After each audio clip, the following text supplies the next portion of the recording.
Welcome dears. Static GK के अंतर्गत हमने अंतर्राष्ट्रीय संगठनों की 3 क्लासेज कर ली हैं और स्टैटिक जीके में आज ये अंतर्राष्ट्रीय संगठनों से संबंधित चौथी क्लास है जिसमें हम वित्तीय अंतर्राष्ट्रीय लेवल पर जो वित्तीय या अर्थव्यवस्था से संबंधित जो संगठन हैं उन्हें समझेंगे। जैसे वर्ल्ड बैंक और इसके अंतर्गत ये कुछ संस्थाएँ जैसे कि आईबीआरडी, आईडीए, आईएफसी, एमआईजीए और आईसीएसआईडी। और इनमें से भारत किनका सदस्य है और किस तरह से ये काम करती हैं, क्या संस्थाएँ हैं? इसके अलावा ये ब्रेटन वुड कॉन्फ्रेंस क्या है? किस तरह से ये यूनाइटेड नेशन के साथ ये सम्मेलन होता है? और यहाँ पर 2 संस्थाएँ पनपती हैं, आईबीआरडी और आईएमएफ। तो इन दोनों को भी हमें समझना है कि आईबीआरडी क्या है, आईएमएफ क्या है? इसके अलावा हम यहाँ पर वर्ल्ड बैंक क्या है? वर्ल्ड बैंक को हमें समझना है। वर्ल्ड बैंक कौन से सूचकांक जारी करता है? हमें ये देखना है कि वर्ल्ड बैंक कौन से सूचकांक जारी कर रहा है और हम उसके बाद में अंतर्राष्ट्रीय मौद्रिक कोष को समझेंगे। ये कौन से सूचकांक जारी करता है, कौन सी रिपोर्ट जारी करता है, ये समझेंगे। और इसके बाद वर्ल्ड बैंक और इस आईएमएफ में डिफरेंस क्या है, हम ये समझेंगे। कुल मिलाकर आज हमारी क्लास क्या है? ये हमारी अंतर्राष्ट्रीय संगठनों से संबंधित चौथी क्लास है जिसमें हम अंतर्राष्ट्रीय लेवल पर जो वित्तीय संस्थाएं हैं या आर्थिक व्यवस्था को संभालने वाली जो इंटरनेशनल लेवल की संस्थाएं हैं उन्हें देखेंगे, ठीक है, या संगठन है उन्हें देखेंगे। इससे पहले जो 3 क्लास हैं आप प्लेलिस्ट में जाएंगे स्टैटिक जीके वाली, तो आप खुद से देख पाएंगे कि उन 3 क्लासेज में क्या किया है। पहली क्लास में हमने यूनाइटेड नेशंस को समझा था, मतलब संयुक्त राष्ट्र संघ को समझा। उसके अंतर्गत आने वाली जो विशिष्ट एजेंसियां थी, विशिष्ट कार्यक्रम थे, जैसे कि आईएलओ, डब्ल्यूएचओ या फिर यूनेस्को, यूनिसेफ, हमने इन्हें भी एक बार में समझ लिया था, मतलब इनकी फुल फॉर्म वगैरह देख ली थी और थोड़ा-थोड़ा इसे समझ लिया था। उसके बाद में हमने दूसरी क्लास में विश्व के सभी महत्वपूर्ण संगठन इंक्लूडिंग दीज वन, जो भी हमारे जैसे ये यूएन की विशिष्ट एजेंसियाँ वगैरह थी, उन सभी संगठनों को एक नज़र, उनके मुख्यालय, उनकी फुल फॉर्म, उनकी स्थापना वर्ष, उनके अभी प्रमुख कौन हैं, इस तरीके से हमने सभी संगठनों को देख लिया। हमने तीसरी क्लास में विश्व के सभी महत्वपूर्ण संगठनों और क्षेत्रीय संगठनों जैसे सार्क और इसके अलावा आसियान, बिम्स्टेक, ये सभी जितने भी संगठन हैं, मुख्य संगठन पूरे विश्व के इंटरनेशनल लेवल पर, और साथ के साथ जो क्षेत्रीय संगठन है, दोनों में डिफरेंस क्या होता है वो भी बताया मैंने। और उनका भारत से संबंध समझा कि भारत उनमें है नहीं है, क्या भारत का संबंध क्या है उनसे, वो देखा। आज ही हमारी चौथी क्लास है जिसमें हम, मैंने ऑलरेडी बता दिया आपको क्या समझने वाले हैं, तो वित्तीय इंटरनेशनल लेवल पर इन संस्थाओं को देखने वाले हैं। तो हम शुरुआत कहाँ से करते हैं? यहीं से शुरुआत कर लेते हैं, ब्रेटन वुड्स से। देखो हुआ क्या है, आपको सभी को पता होगा, ये मैंने यूनाइटेड नेशन में बता दिया था, और अगर क्लास नहीं देखी हो तो ज़रूर देख लेना। क्योंकि जब आप यूनाइटेड नेशन को समझेंगे, वो क्या है, क्यों बना, कब बना, कैसे काम करता है, उसके अंतर्गत जो इतनी सारी संस्थाएँ आती हैं, इतने सारे संगठन आते हैं, इतनी सारी विशिष्ट एजेंसी आती हैं, इतने सारे उसके कार्यक्रम आते हैं, तो वो इतना करता क्यों है, कैसे करता है, तो वो सब आपको तब समझ में आ जाएगा, ठीक है? तो उसी के तहत हमारा हुआ क्या था, मैं एक बार फ्लैशबैक में जाके थोड़ा-सा फ्लैशबैक से ले लेता हूँ। मैंने बताया था कि पहला विश्व युद्ध हो गया। पहले विश्व युद्ध के बाद में एक संस्था बनी थी, लीग ऑफ नेशंस, ठीक है? बताया था मैंने कब, 1914 से 1919 के आसपास तक ये विश्व युद्ध हुआ। और जब ये विश्व युद्ध समाप्त हुआ तो लीग ऑफ नेशंस बनी, यानी कि जो नेशंस थे, देश थे, उनकी एक लीग बन गई। एक संघ बन गया, और उसका क्या काम था कि आगे विश्व युद्ध ना हो या ऐसी परिस्थितियाँ उत्पन्न ना हो। लेकिन वो इतना कामगर साबित नहीं हुआ, वो इतनी मजबूत साबित नहीं हुई, क्योंकि द्वितीय विश्व युद्ध हमें देखने मिल गया। कब? 1939 से 44 तक, 39 से 44 के आसपास तक। जब ये विश्व युद्ध समाप्त हुआ 44 में, तो सबके माइंड में एक ही चीज़ आई कि इतना घातक युद्ध हो रहा है, यहाँ पर परमाणु बम तक गिर गए हैं, इतना सब विध्वंसकारी सब कुछ हो रहा है, तो मतलब अब कर क्या सकते हैं? ये लीग ऑफ नेशंस तो कुछ काम की नहीं निकली। जब लीग ऑफ नेशंस काम की नहीं है, तो हमें कोई और संस्था बनानी चाहिए। तो जो लीग ऑफ नेशंस थी, उसमें कुछ कमियाँ थी, उन्हीं को सुधारा गया। और नया नाम निकल के आया संयुक्त राष्ट्र संघ, यानी कि जो भी हमारे संघ हैं, देश हैं, नेशंस हैं, उनका, उन राष्ट्रों का क्या बनाएँ, हम एक संघ बनाएँ, संयुक्त संघ बनाएँ, जो इस बात पर वचनबद्ध हो कि आगे ऐसा विश्व युद्ध नहीं होगा, इतने विध्वंसकारी परिणाम नहीं होंगे, और हम एक-दूसरे को समझौतों से, सहमति से समझा लेंगे, ठीक है? तो ये बात है 1945 की। 1945 में, हालाँकि विचार मैंने बताया था 1942 से ही उठना शुरू हो गया था, लेकिन जब ये विश्व युद्ध 44 में समाप्त हुआ, तो 24 अक्टूबर 1945 को यूनाइटेड नेशंस का गठन होता है। ये न्यू है यूनाइटेड नेशंस, संयुक्त राष्ट्र का। समझ गए? इतनी कहानी मैंने बता दी थी आपको। अब देखो उसी के अंतर्गत क्या हुआ है, बहुत सारे संगठन इसके अंतर्गत बने। वो संगठन भी मैंने बता दिए थे, क्या काम थे उनके वो भी बताया था। तो इसको हमने अच्छे से समझ लिया है। लेकिन हमने क्या, ये वित्तीय संगठनों को छोड़ दिया था, ये मैंने बताया आपको। तो अब है क्या भाई, जब कहीं पर युद्ध हुआ, मान लिया अभी रूस यूक्रेन का युद्ध चला है, तो वहां पर क्या हो रहा है, दोनों देश क्षतिग्रस्त हो गए हैं बहुत बुरी तरह से। वो उधर बम फोड़ रहा है, वो उधर बम फोड़ रहा है, उसके नागरिक उधर परेशान है, उसके नागरिक उधर परेशान है। दोनों में क्या है, बहुत सारे बिल्डिंग्स टूट गई हैं, रोड टूट गई हैं, इंफ्रास्ट्रक्चर खत्म हो गया है, मतलब बहुत बुरी खस्ता हालत में यूक्रेन तो खस्ता हालत में चला गया है, ठीक है। और ऐसे और भी हमें देश देखने को मिलते हैं जिनकी आपस में लड़ाई होती है, जैसे फिलिस्तीन हो गया, ये सब देश हो गए, इजराइल हो गया, तो यहाँ भी हमें कुछ इस तरह का माहौल देखने मिलता है। यदि इंडिया पाकिस्तान का ये युद्ध हो जाता, पूरा आगे तक बढ़ जाता, तो यहाँ भी शायद इस तरह का कुछ माहौल बन सकता था, ठीक है। दोनों धीरे धीरे, क्योंकि पाकिस्तान एक निर्लज्ज, मतलब उसको लाज नहीं है, वो परमाणु बम प्रयोग कर सकता था, इधर से भी परमाणु बम प्रयोग होते, 2-4 बम के बाद में पाकिस्तान समाप्त हो जाता। तो अब परेशानी ये आती है ऐसी कंडीशंस के बाद में, कि भाई पूरा विश्व को जब हम देखते हैं, तो विश्व में ये जो संस्था है वो ये काम करती है कि आपस में सहमति बने किसी भी तरह से। तो अब जब इतनी टूट फूट हो जा रही है, इतना सब कुछ नुकसान हो गया है, इंफ्रास्ट्रक्चर बर्बाद हो गया है, लोगों को रहने को नहीं मिल रहा है, खाने को नहीं मिल रहा है, लोग परेशान हैं। तो वहां पर उस समय पर, मैं 1945-44 की बात कर रहा हूँ, 42 से हालांकि ये सोचना चालू हो गया था कि अब क्या होगा लोगों का, जब घर टूट रहे हैं, इंफ्रास्ट्रक्चर टूट रहा है, तो अब क्या किया जाए। तो वहां पर एक सम्मेलन हुआ 1944 में। कब हुआ, ध्यान से देखो दोबारा से, 1944 में ये सम्मेलन हो रहा है, जुलाई 1944 में, 44 में। सम्मेलन यूनाइटेड नेशन के बनने से पहले ही हो गया था कि हम क्या करेंगे। अब ये इन इंफ्रास्ट्रक्चर को, इस अवसंरचनात्मक ढांचे को कैसे तैयार करेंगे, इस देश को दोबारा से कैसे निर्माण करेंगे। तो अगर कोई देश बेकार हो गया है, जापानी है मान लिया, जापान हिरोशिमा नागासाकी पूरी तरह तबाह हो गया, तो अब क्या किया जाए उसका। तो कहीं ना कहीं दोबारा उन लोगों को जीवन जीना है, तो रहना भी पड़ेगा, घर भी बनाना पड़ेगा, रोड भी बनानी पड़ेगी, उनके व्यवसाय व्यापार सब कुछ पहले जैसा करना पड़ेगा। तो उसके लिए 1944 में एक मीटिंग होती है, एक कॉन्फ्रेंस होती है, वो कॉन्फ्रेंस को बोला जाता है ब्रेटन वुड कॉन्फ्रेंस, ठीक है। ब्रेटन वुड्स कॉन्फ्रेंस क्या है, ब्रेटन वुड एक जगह है, ठीक है, ध्यान रखना है क्या। तो ये स्थान है ब्रेटन वुड, या न्यू हैम्पशायर, न्यू हैम्पशायर या ब्रेटन वुड, कहाँ पर है ये, यूएसए में। ध्यान रखना, ये जो सम्मेलन हो रहा है वो यूएसए में हो रहा है। इसीलिए जो हमारे वित्तीय संगठन निकल के आएंगे, उनका ज्यादातर का जो मुख्यालय होगा वो यूएसए ही हमें देखने मिलता है, संयुक्त राज्य अमेरिका। समझ रहा है ना इस बात को। देखो, हम यूएसए में ही देखते हैं, न्यूयॉर्क में यूएन का मुख्यालय हो गया, लेकिन हमारे जो ये वित्तीय संस्थाएं हैं, जैसे वर्ल्ड बैंक हो गया, आईएमएफ हो गया, या आईबीडीआर हो गया, आईबीआरडी हो गया, ऐसी कोई भी संस्था है, तो उसका मुख्यालय हमें देखने मिल रहा है वॉशिंगटन डीसी में।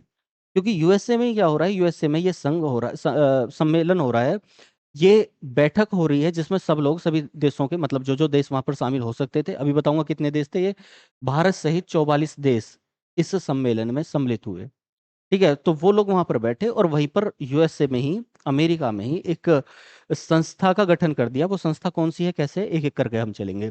तो पहली बात, ये ब्रेटन वुड में हो रहा है, तो इसलिए इसका नाम ब्रेटन वुड है। न्यू हैम्पशायर में हो रहा है, जगह का नाम है ये, ठीक है। तो इसको ब्रेटन वुड सम्मेलन ही बोल देते हैं। किससे संबंधित है, तो जो भी क्षतिवती हुई है उस समय पर द्वितीय विश्व युद्ध में, तो उसके संभालने के लिए, उसकी पूर्ति के लिए, उसकी वित्तीय संरचना के लिए, उसकी आर्थिक सहयोग के लिए उस पर मीटिंग बैठाई गई है, समझिए इस चीज को। और इसी के तहत इसका है क्या, United nation monetary and financial conference, जो इसका सही नाम है, ब्रेटन वुड यूनाइटेड नेशंस की, या मॉनेटरी एंड फाइनेंस कॉन्फ्रेंस, ठीक है। फाइनेंस पर ये कॉन्फ्रेंस होनी है, मॉनेटरी पर। इसकी दो मुख्य संस्थाएं हैं, ब्रेटन वुड ट्विंस के नाम से इन्हें जाता जाता है। मतलब ये जो बाप था, ब्रेटन वुड हुआ जगह का नाम, इस ब्रेटन वुड से दो ट्विंस निकले, ट्विंस मतलब जुड़वा, है ना, तो वो जुड़वा भैया निकले। इस एक ट्विंस का नाम था आईबीआरडी, सॉरी मैं डीआर कभी कभी जल्दी में बोल देता हूँ, और दूसरे का नाम था आईएमएफ। समझ गए इस चीज को। तो ये जो सम्मेलन हुआ, इस सम्मेलन में जब लोगों ने आपस में बातचीत की, ध्यान रखना है कितने, भारत इसमें शामिल था, ये मेनली तो ये याद रखो। बाकी 44 इसमें देश थे, 1944 में ही ये हुआ था। तो इसमें दो संस्थाओं का जन्म होता है यहाँ पर, क्या, एक तो आईबीआरडी, और दूसरा कौन सा, आईएमएफ। आईबीआरडी क्या था, इंटरनेशनल बैंक, मतलब एक बैंक तैयार किया गया, इंटरनेशनल लेवल पर तैयार किया गया फॉर रिकंस्ट्रक्शन एंड डेवलपमेंट। दिख रहा होगा साहब।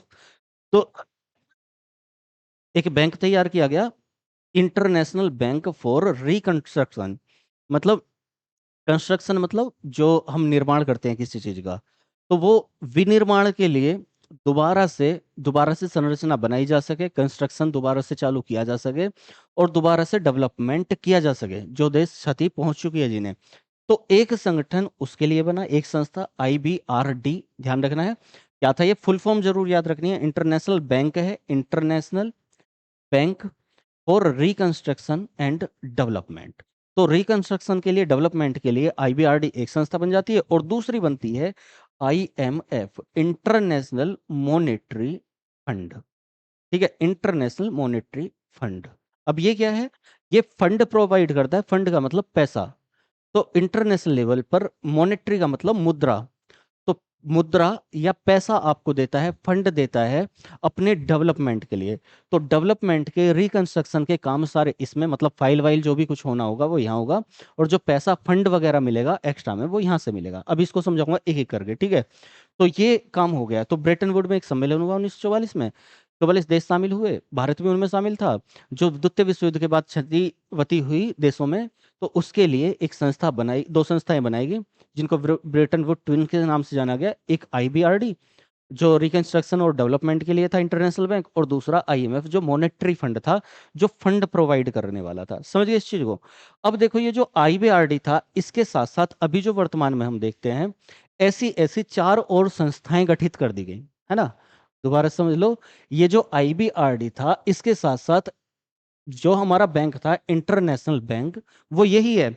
लेकिन जैसे अभी भी होता है, क्या होता है, आप अपने भारत से एग्जांपल लो, आपको भारत में क्या मिलेगा, एक RBI मिलेगा। RBI को अब बोलने लगे हैं जैसे कि वर्ल्ड बैंक। मैं एक, जैसे जैसे हम संविधान में पढ़ते हैं ना, संसद से, लोकसभा, राज्यसभा से राज्यों की विधानसभा, विधान परिषद को समझते हैं, मतलब बिल्कुल वैसे ही जैसे देश में प्रधानमंत्री है, वैसे ही राज्य में क्या है, मुख्यमंत्री है। जैसे देश में राष्ट्रपति है, वैसे ही राज्य में राज्यपाल है। तो बिल्कुल वैसे ही वर्ल्ड बैंक अब जिसको बोला जाता है, उसके अंतर्गत ये एक तो इंटरनेशनल बैंक है। इंटरनेशनल बैंक कौन सा, जो रिकंस्ट्रक्शन एंड डेवलपमेंट के लिए तब तैयार किया गया था। 1944 में इसके सम्मेलन हुआ था, 45 से इसने काम करना शुरू किया था। ठीक है, अभी एक एक करके देख लेंगे इसे डिटेल में। बाकी इस वर्ल्ड बैंक में क्या आता है, एग्जाम्पल के लिए केवल बता रहा हूं, जैसे कि अपने यहाँ पर RBI है, तो RBI के अंडर गाइडेंस क्या आता है, बहुत सारी संस्थाएं आती हैं, जैसे सिड भी आता है। मतलब ऐसा मान लो, अगर आपने अभी बैंकिंग नहीं पढ़ी है तो हल्का हल्का बता रहा हूँ, अगर इकोनॉमी नहीं पढ़ी है तो मतलब प्रैक्टिकली देखो, एक तो संस्था ऐसी होगी जो बीमा कंपनियों से रिलेटेड होगी, उन पर नजर रखेगी, पता है ना इस चीज का। बीमा कंपनियों से रिलेटेड होगी, और बीमा कंपनी जितनी भी हैं, चाहे वो LIC है, चाहे वो कौन कौन सी, मतलब सारी कंपनी एक साथ माइंड में नहीं आएंगी, वो सारी कंपनियों पर नजर रखेगी, उनके ऊपर एक संस्था होगी। एक संस्था ऐसी होगी जो हाउसिंग फाइनेंस करेगी, है ना, जो घर बनाने के लिए, आपको घर के निर्माण के लिए आपको पैसा प्रोवाइड करेगी। एक संस्था ऐसी होगी जो क्या करेगी, औद्योगिक निर्माण के लिए आपको फंड प्रोवाइड करेगी।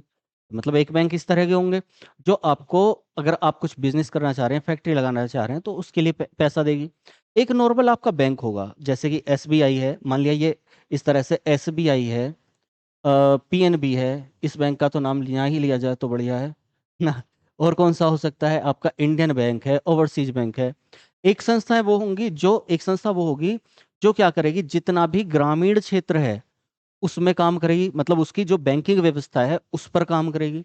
तो ऐसे करके वित्तीय, मतलब ऐसा मान लें कि बीमा के लिए अलग, ग्रामीण क्षेत्र के लिए अलग, नॉर्मल बैंकिंग के लिए अलग, हमारा हाउसिंग फाइनेंस के लिए अलग, औद्योगिक क्षेत्रों के लिए अलग, तो अलग अलग तरह की संस्थाएं हो जाती हैं। लेकिन सब किसके अंडर रहती हैं, RBI के अंडर गाइडेंस काम करती हैं, RBI की उन पर पूरी निगरानी रहती है। तो जो हम अभी वर्ल्ड बैंक बोलते हैं, वो वर्ल्ड बैंक क्या है, एक तरीके से RBI, मतलब सबके ऊपर। और उसके अंतर्गत जो IBRD बना था, ये IBRD इसी वर्ल्ड बैंक का रूप है जो मुख्य था, है ना। ऐसा मान लो कि SBI मेन बैंक, तो ये आईबीआरडी और कुछ नहीं है, ये आईबीआरडी वर्ल्ड बैंक ही है, लेकिन इस वर्ल्ड बैंक में इसके साथ साथ मतलब और भी हमें संस्थाएं देखने मिलती हैं। तो आईबीआरडी को तो मैंने समझा दिया, इंटरनेशनल बैंक है जो रिकंस्ट्रक्शन एंड डेवलपमेंट के लिए काम कर रहा है। हिंदी में भी लिख दिया है, पुनर्निर्माण और विकास के लिए अंतर्राष्ट्रीय बैंक। ठीक है। और दूसरी संस्था कौन सी आती है इनमें से? आईडीए, इंटरनेशनल डेवलपमेंट एसोसिएशन, ये संघ है, अंतर्राष्ट्रीय विकास संघ, डेवलपमेंट के लिए ये काम करता है। लेकिन मैंने बताया कि जैसे हाउसिंग फाइनेंस के लिए अलग होगा, औद्योगिक के लिए अलग होगा। जैसे आईसीआईसीआई है तो वो मेनली किसके लिए बनाया गया था? औद्योगिक के लिए। जैसे एचडीएफसी है वो किसके लिए बनाया गया था? मेनली हाउसिंग फाइनेंस के लिए। ठीक है। तो ये अलग अलग तरह से। तो वैसे ही आईडीए फुल फॉर्म आप लोग याद रखें, इंटरनेशनल डेवलपमेंट एसोसिएशन, अंतर्राष्ट्रीय विकास संघ। एक है आईएफसी। आईएफसी क्या है? इंटरनेशनल फाइनेंस कॉरपोरेशन, अंतरराष्ट्रीय वित्त निगम। ये फुल फॉर्म भी याद रखनी है, कॉरपोरेशन, वित्त, ये निगम है, ये संघ है, और ये बैंक है, अंतरराष्ट्रीय बैंक। तो ये जो वित्त निगम काम करता है वो क्या काम करता है? ये फाइनेंस का काम करता है। और फाइनेंस का मतलब आपको पता ही होगा किस तरह से काम चलता है। आप मतलब अपनी गाड़ी के लिए जा रहे हैं तो वहां भी फाइनेंस कराएंगे, आप अगर घर बनाने के लिए लोन ले रहे हैं तो वो भी फाइनेंस करवाएंगे। तो ये अंतरराष्ट्रीय वित्त निगम हो जाता है। एक होता है MIGA, multilateral investment guarantee agency. Guarantee agency, जैसे अपने भारत में भी हम क्या देखेंगे, मान लिया आप शेयर मार्केट है तो शेयर मार्केट के ऊपर एक संस्था बैठी हुई है ना। अब मैं यहाँ पर क्योंकि इकोनॉमी या बैंकिंग नहीं करा रहा हूँ तो उस लिए उस सबको इसमें नहीं ले रहा हूँ, नहीं तो क्लास बहुत लंबी हो जाएगी, मैं उसमें खो जाऊंगा। मेरे साथ भाई एक छोटी सी प्रॉब्लम है, मैं सब्जेक्ट में थोड़ा सा अंदर डूब जाता हूँ। तो यहाँ तक मैं मुझे इंस्ट्रक्शंस मिले हुए हैं स्टूडेंट्स के थ्रू कि मतलब वहीं पर बना के रखूं, मैं उस सब्जेक्ट को उसी दायरे में रहूं, उससे भटकूं ना, दूसरे सब्जेक्ट में ना पूछूं। तो बस इतना सा समझ लें। जैसे मैंने बताया, एक तो हो गया रूरल डेवलपमेंट, एक हो गया हमारा नॉर्मल बैंक, एक हो गया हमारा क्या, फाइनेंस बैंक, एक हाउसिंग फाइनेंस हो गया, एक इंडस्ट्रियल फाइनेंस हो गया। ठीक है। एक हमारा बीमा के ऊपर एक संस्था होगी, ये तो पता ही होगा। एक हमारा किसके ऊपर संस्था होगी? जो शेयर मार्केट की पूरी ये है, बीएससी एनएससी, इनके ऊपर एक संस्था होगी। ठीक है। तो जो शेयर मार्केट को देखने वाली है, और शेयर मार्केट जो जोखिम भरे कार्य है, लेकिन उसमें क्या है, इन्वेस्टमेंट जब आप करेंगे तो आपको कुछ रिटर्न मिलेगा। अगर उस रिटर्न को ध्यान में उनकी गाइडलाइंस में चलेंगे तो वो रिटर्न मिल सकता है, लेकिन आपको जोखिम में नुकसान भी पहुंच सकता है। तो वैसे ही क्या है, ये MIGA, मल्टीलेटरल बहुपक्षीय निवेश गारंटी एजेंसी। आप अगर निवेश करेंगे तो यहाँ से गारंटेड आपको पैसा मिलेगा। कुछ ऐसी संस्थाएं हैं, किसी देश के पास पैसा ज्यादा है, जमा कर दो, उसका उसको ब्याज मिलता रहेगा, गारंटी। वो उस पैसे को ये क्या करेगा, ये यहाँ पर वित्त निगम में लगा देगा, या फिर IMF को दे देगा, आगे चल के हम देखेंगे। वो क्या करेगा, दूसरे देश को दे देगा जिसको जरूरत है। मान लिया हमारे पास पैसा ज्यादा है, समझाने के लिए केवल बता रहा हूँ, यहाँ पर ये जरूरी है, जितना समझाना है वो समझाऊंगा। तो अगर हमारे पैसा भारत के पास में पैसा ज्यादा है, भारत ने क्या काम किया, वर्ल्ड बैंक को दे दिया या इसको दे दिया, MIGA को दे दिया। अब ये क्या करेगा, ये IMF को के थ्रू या फिर इसके कोई दूसरे बैंक IBRD के थ्रू क्या करेगा, पाकिस्तान ने डिमांड की कि भैया मेरा पैसा खत्म हो रहा है और मुझे काम करना है ना, मुझे कुछ भी काम करना है, अपना छोटा मोटा दुकान चलानी है, तो वो मांगेगा भी। अब वो मांगेगा तो ये ब्याज पर पाकिस्तान को पैसा दे देगा, पाकिस्तान से ब्याज लेगा और यहाँ पर इंडिया को ब्याज दे देगा। अब वहां से ब्याज ज्यादा लेगा, इंडिया को कम दे देगा। तो ये सब बैंकिंग सिस्टम चलता है। ठीक है। तो MIGA ये हो जाता है, फुल फॉर्म याद रखनी है, मल्टीलेटरल इन्वेस्टमेंट गारंटी एजेंसी। ठीक है। अब जितनी ये चार संस्थाएं हैं, पहली चार ध्यान रखना है, इन चारों का भारत एक सदस्य है। आपको क्वेश्चन आ जाता है, निम्नलिखित में से कौन सी संस्था का भारत सदस्य नहीं है? जैसे मैंने अंतर्राष्ट्रीय संगठनों में कहा था कि कौन सी संस्था का, क्वेश्चन भी डाला था कि कौन सी संस्था का भारत सदस्य नहीं है, जो क्षेत्रीय संगठन है उसमें सा जैसे कि सार्क था, आसियान था, ठीक है, बिम्स्टेक था, SCO था। तो कौन सा? आसियान का भारत सदस्य नहीं है, SCO का भी है, बिम्स्टेक का भी है, सार्क का भी है, समझा है वैसे सब कुछ। तो वैसे भारत इन चारों को सदस्य है, लेकिन भारत इसका सदस्य नहीं है। और ये क्या है? ICSID, international centre for, international centre है, केंद्र है, किसके लिए? Settlement of investment disputes. आपने कुछ इन्वेस्टमेंट किया है और वहां पर कुछ विवाद उत्पन्न हो गया है, तो उस विवाद के सेटलमेंट के लिए, निपटारे के लिए क्या है, एक इंटरनेशनल सेंटर है, निवेश विवादों के निपटारे के लिए अंतर्राष्ट्रीय केंद्र। ठीक है, समझिए इस चीज को। तो भारत फिलहाल इसका सदस्य नहीं है, बाकी इन चारों का सदस्य है। तो नाम फुल फॉर्म याद रखनी है, IBRD, international bank for reconstruction and development, IDA international development association, IFC international finance corporation, MIGA multilateral investment guarantee और agency, ICSID international centre for settlement of investment dispute, dispute मतलब झगड़े, है ना, निपटारे करने के लिए, उसके सेटलमेंट के लिए ये है। अब हम देखते हैं वर्ल्ड बैंक। वर्ल्ड बैंक क्या है या क्या से काम करता है वो देख लेते हैं। तो जुलाई 1944 में इसकी स्थापना हो गई थी, ये तो हमने देख लिया। कहाँ से हुई थी? तो वहीं से हुई थी, ब्रेटन वुड्स सम्मेलन से।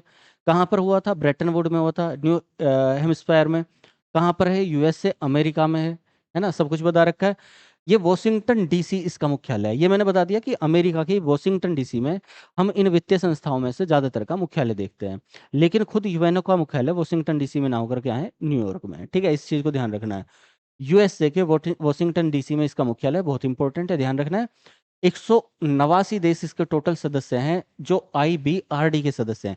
मैंने बताया कि इसका जो मुख्य बैंक है वो क्या, कौन सा है? वो आईबीआरडी है। इस बात को ध्यान रखेंगे। अगर जैसे हम कहें कि भारत का मुख्य बैंक कौन सा है, तो एसबीआई आरबीआई है, इस तरह से। तो फिलहाल के लिए समझाने के लिए बोल दिया मैंने। बाकी ये आईबीआरडी, जिसमें क्या है, टोटल आईबीआरडी में 189 सदस्य हैं और वही वर्ल्ड बैंक के सदस्य माने जाएंगे। तो वर्ल्ड बैंक क्या है? आईबीआरडी है, वॉशिंगटन डीसी में मुख्यालय, 1800 सॉरी 189 देश हैं, 1944 में इसकी स्थापना हुई। अजय बंगा फिलहाल में इसके प्रमुख हैं। इनको केवल तब तक याद रखें जब तक ये बदलते नहीं है। ठीक है, फिलहाल अभी तक जब ये क्लास हो रही है तब तक वो प्रमुख हैं। कहाँ के? भारतीय मूल के हैं, इसलिए इन्हें याद रखना है। ये मैंने उसमें भी बता दिया था, क्या नाम है, जब हमने सारे अंतर्राष्ट्रीय संगठन देखे थे। तो अजय बंगा प्रेसिडेंट है फिर फिलहाल इसके। उद्देश्य क्या है इसका वर्ल्ड बैंक का? सदस्य राष्ट्रों को पुनर्निर्माण, वित्तीय सदस्य राष्ट्रों को पुनर्निर्माण, क्योंकि इतने पास से ना थोड़ा सा गड़बड़ हो जाता है, वो दिखता नहीं है, ब्लर दिखता है, या फिर यहाँ पर लाइट लगी हुई है, ऊपर भी लाइट लगी हुई है, उसका रिफ्लेक्शन आ जाता है कई बार। तो सदस्य राष्ट्रों को पुनर्निर्माण और विकास के कार्यों में आर्थिक सहायता देना। जो भी हम पुनर्निर्माण कर रहे हैं या डेवलपमेंट कर रहे हैं, रिकंस्ट्रक्शन एंड डेवलपमेंट के कार्यों में आर्थिक सहायता देना। विकासशील देशों में गरीबी से लड़ने तथा सतत विकास को बढ़ावा देने के लिए ऋण प्रदान करना। ये सतत विकास क्या है? गरीबी के तो हम जानते ही हैं अच्छी तरह से भारत में, है ना। तो गरीबी का तो पता है, लेकिन सतत विकास क्या है तो मैंने पहले भी बताया हुआ है। सतत विकास का मतलब है सस्टेनेबल डेवलपमेंट, यानी कि हम इस तरह से डेवलपमेंट करें, जो हमारे भौगोलिक संसाधन हैं उनको इस तरह से प्रयोग करें पृथ्वी पर। भौगोलिक संसाधन जैसे हमारी पानी है ना, पानी को, पेट्रोलियम पदार्थों को, सभी चीज़ों को, इस तरह से लोहा है, सोना है, चांदी है, जमीन से हम खोदे जा रहे हैं चीज़ों को, तो हम इस तरह से उनका प्रयोग करें कि वो आगे आने वाली जो पीढ़ियां रहेंगी वो उनके लिए भी यूज में आ सकें। तो उनका वेस्टेज ना करें, केवल यूज करें और सही यूज करें, उसको बोलते हैं सस्टेनेबल डेवलपमेंट, सतत विकास। तो विकासशील देशों में गरीबी से लड़ने तथा सतत विकास को बढ़ावा देने के लिए ये क्या करता है? ऋण प्रदान करता है। कौन? आईबीआरडी यानी कि वर्ल्ड बैंक। ऋण प्रदान करता है, गारंटी देता है, जोखिम प्रबंधन, उत्पादों और विश्लेषणात्मक और सलाहकार सेवा देता है। जो भी हमारे बैंकिंग सेवाएं हो सकती है वो ये सारी चीज देता है ना। तो ये हो जाता है। उसके अलावा वर्ल्ड बैंक कुछ सूचकांक जारी करता है, ये सूचकांक आपको ध्यान रखने हैं। सूचकांक कौन से हैं? तो पहला सूचकांक है, कुछ रिपोर्ट और सूचकांक, वर्ल्ड डेवलपमेंट रिपोर्ट। क्यों करेगा जारी सूचकांक? भाई सीधी सी बात है, सूचकांक का मतलब क्या होता है? इंडेक्स या सूचकांक का मतलब होता है कि अलग अलग देशों का स्टेटस देखना, अलग अलग लेवल से।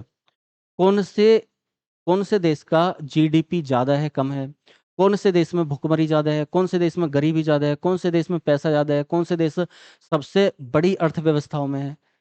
ऐसा कौन कर रहा है? वर्ल्ड बैंक कर रहा है ये सूचकांक। क्यों कर रहा है?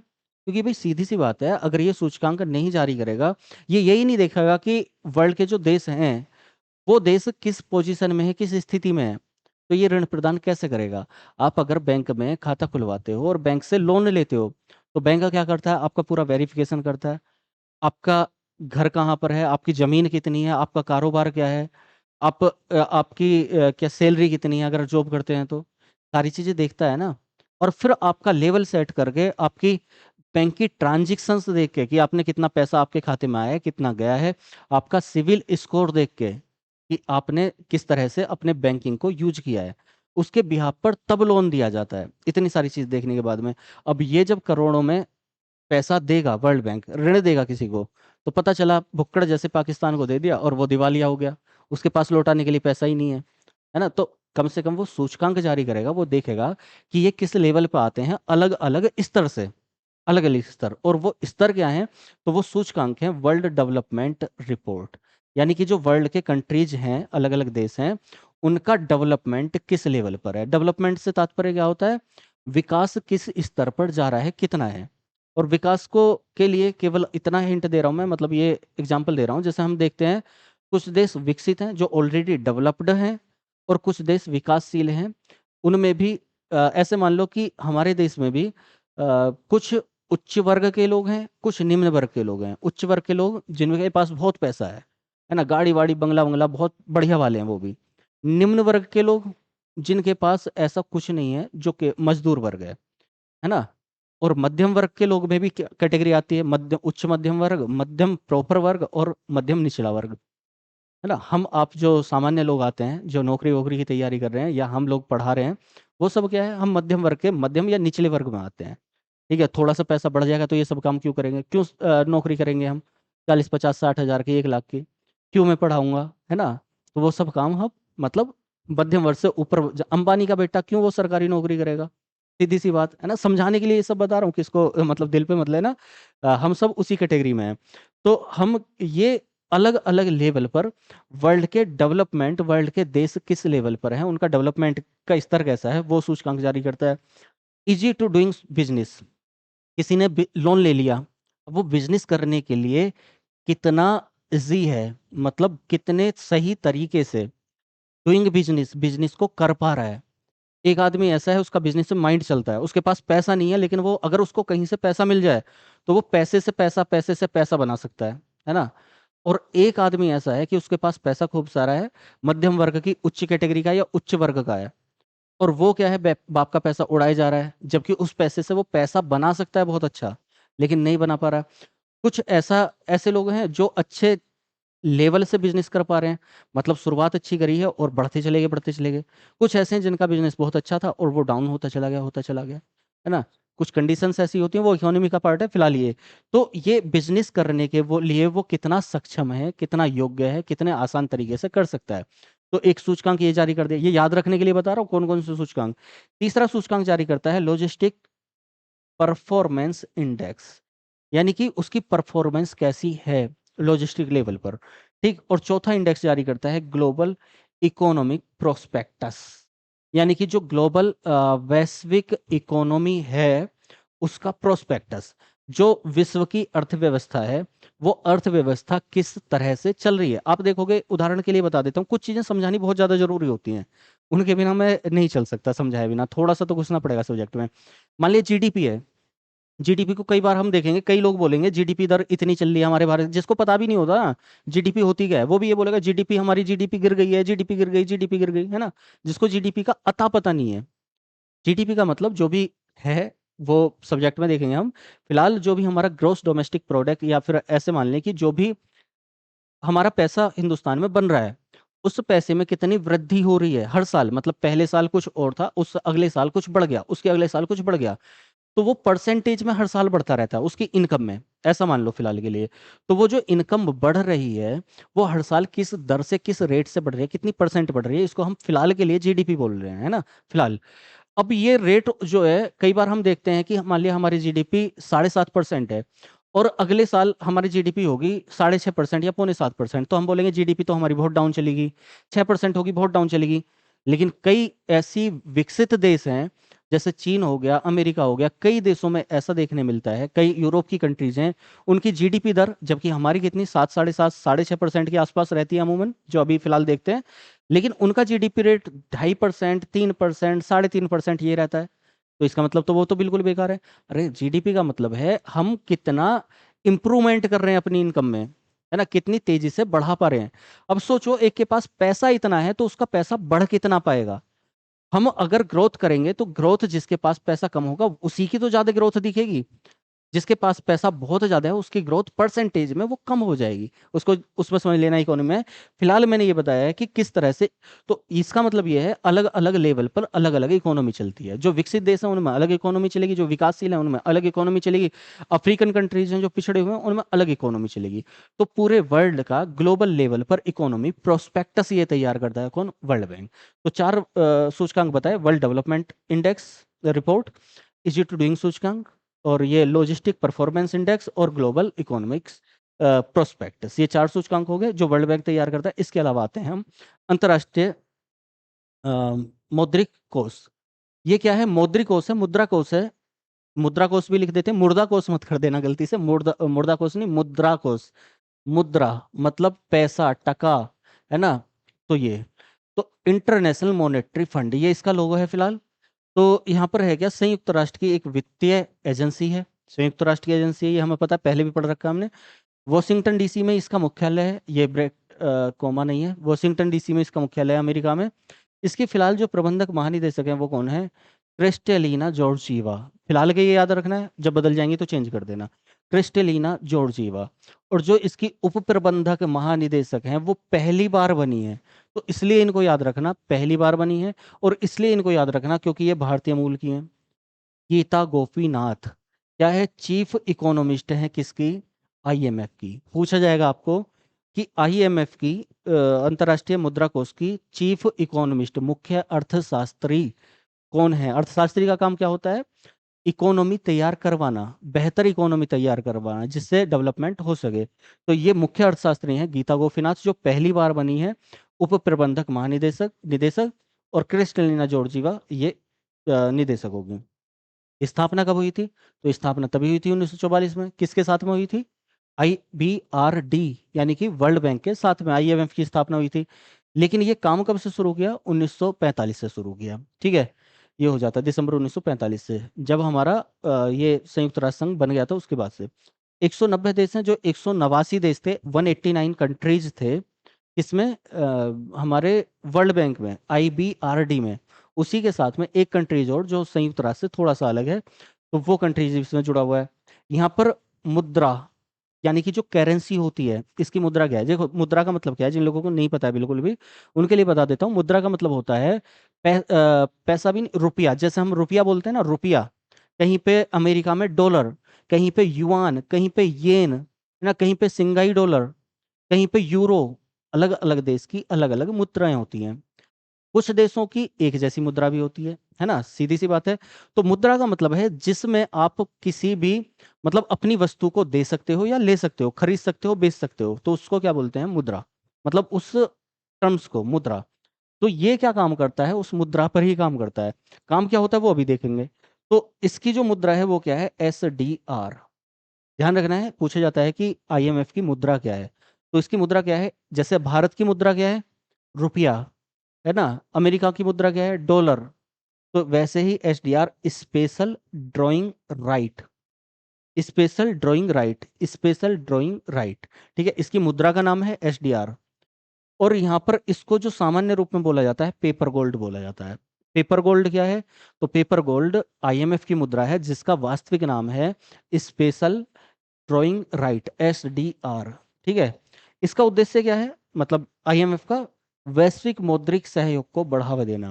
भाई कहीं डॉलर चल रहा है, कहीं रुपया चल रहा है, कहीं येन चल रहा है, अलग अलग देशों में अलग अलग मुद्राएं चल रही हैं, तो उन सब में आपस में सामंजस्य बिठाना। अगर हम बात करें डॉलर की, तो अभी जो रुपया चल रहा है डॉलर के मुकाबले नीचा है, सबको पता है। 86, ₹86.5 का शायद लगभग में $1 बनता है। मतलब आप 86 रुपये इकट्ठा करेंगे तो उसका $1 है। अब सोच के देखो, अगर आप मान लिया फोन लेने गए, आपको कोई फोन, ओप्पो, वीवो, जो भी चल रहे हैं, MI वगैरह, मान लिया यहाँ पर मिला वो 8,500-9,000 का।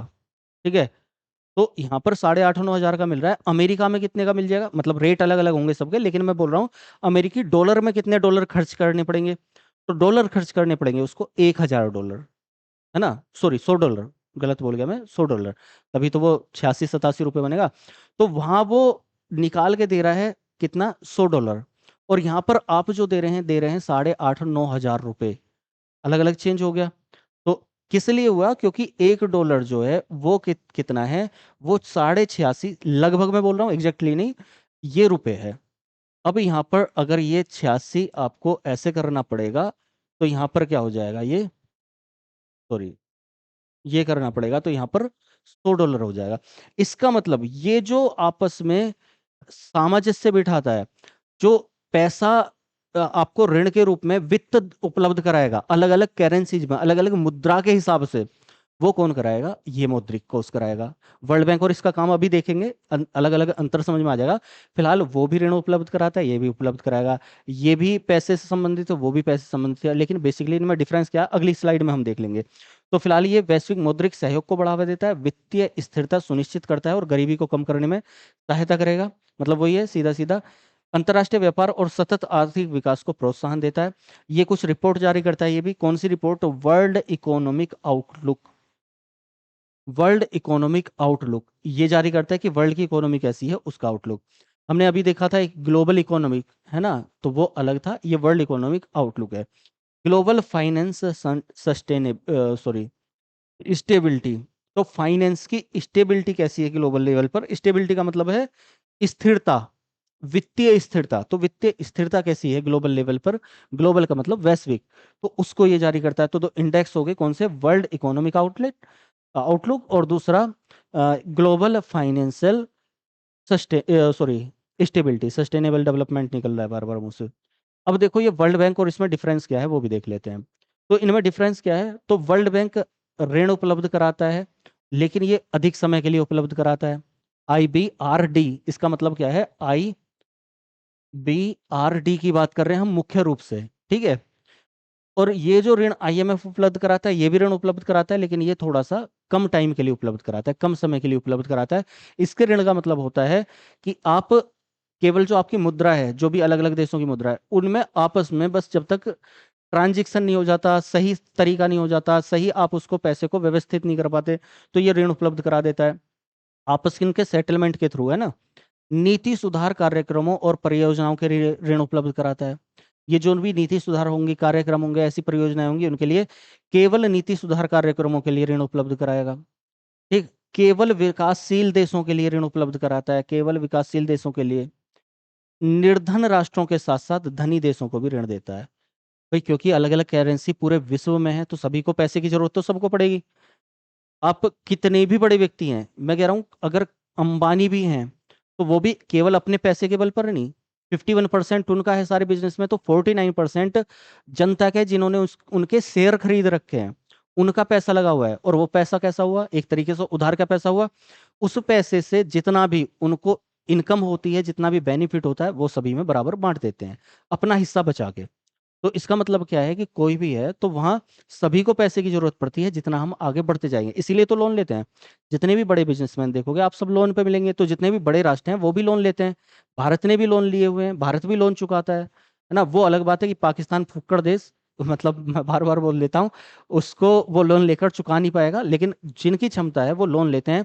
गाड़ियां लोन पे निकालते हैं लोग, तो वो किस लिए? जिससे पैसा बचा सके और कहीं बिजनेस में लगा सके। तो ये क्या करता है? ये निर्धन राष्ट्रों के साथ साथ धनी देशों को भी पैसे की जरूरत होती है, और मुद्रा उपलब्ध कराने का काम किसका है? IMF का। इसलिए ये धनी देशों को भी और निर्धन राष्ट्रों को, दोनों को मुद्रा उपलब्ध कराता है। लेकिन ये वर्ल्ड बैंक किसको? विकासशील देशों को उपलब्ध कराता है, ठीक है। तो फिलहाल ये हमारा, मैंने समझा दिया वित्तीय संगठन आपको, विश्व बैंक और यहाँ पर IMF, और इसके साथ साथ अन्य संस्थाएं भी। अच्छा लगा हो तो लाइक जरूर कर देना। क्लास यहीं तक थी, एक बार रिवाइज जरूर कराऊंगा, रुके रहना। बस ये बीच में बोलना पड़ता है, नहीं तो छोड़ के चले जाते हैं। और देखो, अगर आप देख ही रहे हो क्लास, तो प्लेलिस्ट में अपने अपने मतलब सब्जेक्ट के हिसाब से देखते चलो, क्लासेस शुरू से देखते चलो, और क्लासेस अच्छी लगती हैं तो ज़्यादा से ज़्यादा इन्हें, मतलब ये नहीं कहूँगा शेयर वेयर करो, बाकी ज़्यादा से ज़्यादा स्टूडेंट्स को जोड़ने की कोशिश करो, जिस भी माध्यम से आप जोड़ सकते हो उन्हें बता के। लाइब्रेरी वगैरह में हो तो उनको बताओ कि हाँ ऐसे क्लासेस चल रही हैं, एक नया चैनल है, नया प्लेटफॉर्म है। ऑफलाइन में वो सर पढ़ा रहे हैं बहुत टाइम से, कई सालों से, 10 12 15 साल से, लेकिन अभी यहाँ पर ऑनलाइन में नया नया है। तो साथ में जुड़ो, ज़्यादा से ज़्यादा, मतलब जितना ग्रोथ करेगा उतना अच्छा होगा। उतनी ऐसी क्लासेज में आपको कॉन्सेप्ट के साथ सारी चीज़ें समझाऊंगा, कोशिश रहेगी कुछ भी दिमाग से ना निकले, वो उस तरीके से मेरा समझाने का, क्लास बस थोड़ा सा डिटेल में समझने का। चलो, साथ में जुड़े रहना, एक बार रिवाइज मार लो क्या क्या करा है हमने। देखो हमने किया ये ब्रेटन वुड्स सम्मेलन देखा। ब्रेटन वुड्स सम्मेलन कब हुआ, क्यों हुआ? द्वितीय विश्व युद्ध के बाद में उसकी अंतिम अवस्था में जुलाई 1944 में एक सम्मेलन हुआ। कहाँ पर? ब्रेटन वुड्स, हैम्पशायर में। कहाँ पर है ये? यूएसए में। और यहाँ से दो संस्थाओं का जन्म होता है, एक आईबीआरडी और दूसरा आईएमएफ। ठीक है।